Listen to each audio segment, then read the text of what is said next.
Good day and welcome to the eThekwini Matters podcast. My name is Naidoo, your host. Today on the eThekwini Matters podcast, we are joined by Kemira Naidoo, who is the senior civil engineer in the city's coastal stormwater and catchment management. She will tell us about her role in the city's forecast early warning system and how it has helped in the event of disasters. Ms. Naidoo, thank you so much for joining us and welcome to the eThekwini Matters podcast. Thanks for having me, Sleen. Let's get straight to it. Please tell us about your role and please tell us more about the early warning system. Sure. Like you said, I'm a senior civil engineer in the coastal engineering department. The FEW system, forecast early warning system, is actually an additional and voluntary effort that the department makes to help the community as well as the municipality as a whole to predict future flood events and focus primarily on the intensity of rainfall that we are going to experience in different parts of eThekwini. So we use the system to basically help pool our resources towards the areas that need it, so that if in the event of a flood, we are well prepared.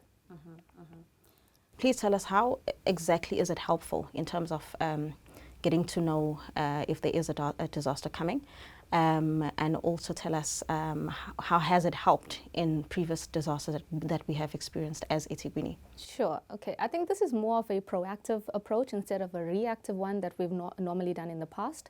So for a forecast, you're trying to predict what's going to happen, so you can predict which areas are going to be negatively impacted for this rainfall event.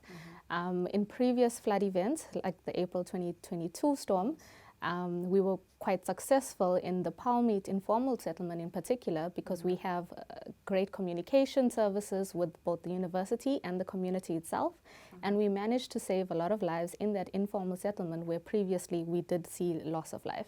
So yes, there was over 400 people that were killed during the April storm, but in that informal settlement where we are proactively working and using the FEW system, we managed to save quite a bit of lives.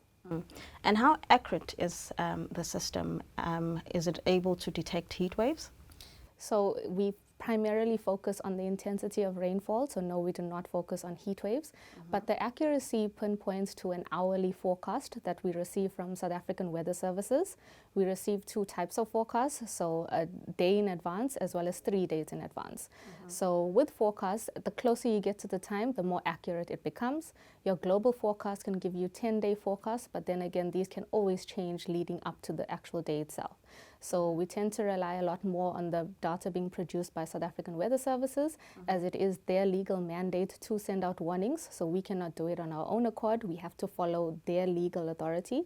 But we use the SOAS data to kind of narrow down to the eThekwini region so that we can determine, is it going to occur in the north of eThekwini, the west, the south, which cities in particular, is Pinetown going to be affected, Umlazi, those kinds of things, so that we can warn firstly the internal departments within eThekwini, and then obviously through communications, the entire municipality itself.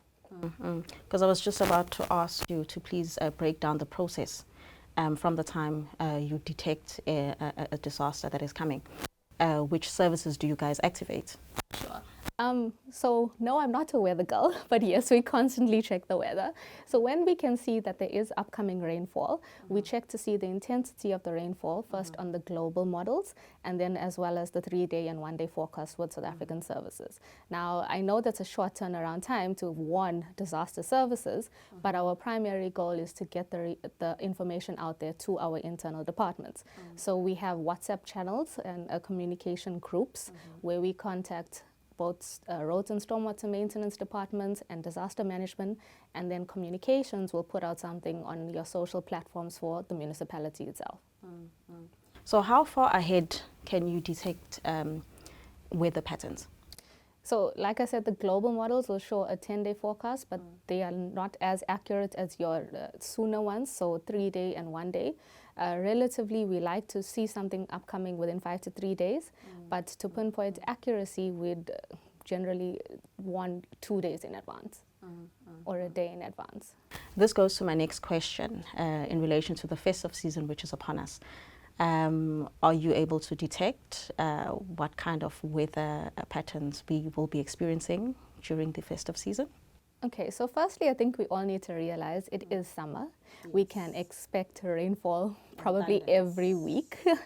I know sometimes we're unfortunate, it will be sunny days during the week and then rainfall on the weekend, so it's hard to enjoy the festive season. But we get some good garden rain as well, so we try not to let people panic too much.